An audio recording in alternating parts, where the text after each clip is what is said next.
ಹುಬ್ಬಳ್ಳಿಯ ನೇಹಾ ಹಿರೇಮಠ ಕೊಲೆ ಪ್ರಕರಣಕ್ಕೆ ಸಂಬಂಧಪಟ್ಟಂತೆ ಆರೋಪಿ ಫಯಾಜ್ ಜಾಮೀನು ಅರ್ಜಿ ವಿಚಾರಣೆ ಮುಂದೂಡಿಕೆ ಆಗಿದೆ.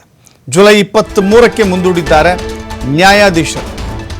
ಹುಬ್ಬಳ್ಳಿ 1ನೇ ಹೆಚ್ಚುವರಿ ಜಿಲ್ಲಾ ಮತ್ತು ಸತ್ರ ನ್ಯಾಯಾಲಯದಲ್ಲಿ ವಿಚಾರಣೆಯನ್ನು ಕೈಗೊಳ್ಳಲಾಗಿತ್ತು.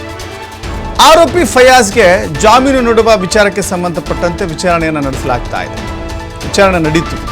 ಇದೇ ವೇಳೆ ನೇಹಾ ತಾಯಿಯನ್ನು ದೂರು ಕೊಟ್ಟವರು ಫಿರ್ಯಾದುದಾರನಾಗಿ ಮಾಡಬೇಕು ಅಂತ ಹೇಳಿ ಮನವಿ ಮಾಡಿದ್ರು. ಆ ಮನವಿ ಪುರಸ್ಕಾರ ಆಗಿದೆ. ಅವರ ತಾಯಿಯೇ ಈಗ ಅಧಿಕೃತ ಫಿರ್ಯಾದುದಾರರು. ಮುಂದಿನ ವಿಚಾರಣೆ ವೇಳೆ ಜಾಮೀನಿನ ಕುರಿತಂತೆ ತೀರ್ಪು ನೀಡುವ ಸಾಧ್ಯತೆ ಇದೆ. ಕಳೆದ ವರ್ಷ ಏಪ್ರಿಲ್ 18ರಂದು ಹುಬ್ಬಳ್ಳಿಯಲ್ಲಿ ಇಂಥ ಬರ್ಬರವಾದ ಹತ್ಯೆ ನಡೆದಿತ್ತು. ನೇಹಾ ಹಿರೇಮಠ ಆಕೆಯನ್ನು ಈ ಪಾಪಿ ಚುಚ್ಚಿ ಕೊಂದಿದ್ದ.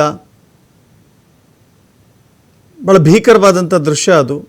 ಪ್ರೀತಿಗೆ ಒಪ್ಪಿಲ್ಲ ಅನ್ನುವ ಕಾರಣಕ್ಕಾಗಿ ಆಕೆಯನ್ನು ಬರ್ಬರವಾಗಿ ಹತ್ಯೆ ಮಾಡಿದ್ದ.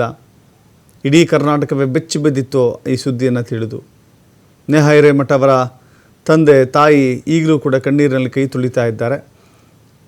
ಅವನ ಜಾಮೀನು ಅರ್ಜಿಯ ವಿಚಾರಣೆಗೆ ಸಂಬಂಧಪಟ್ಟಂತೆ ಮುಂದೂಡಿಕೆ ಆಗಿದೆ.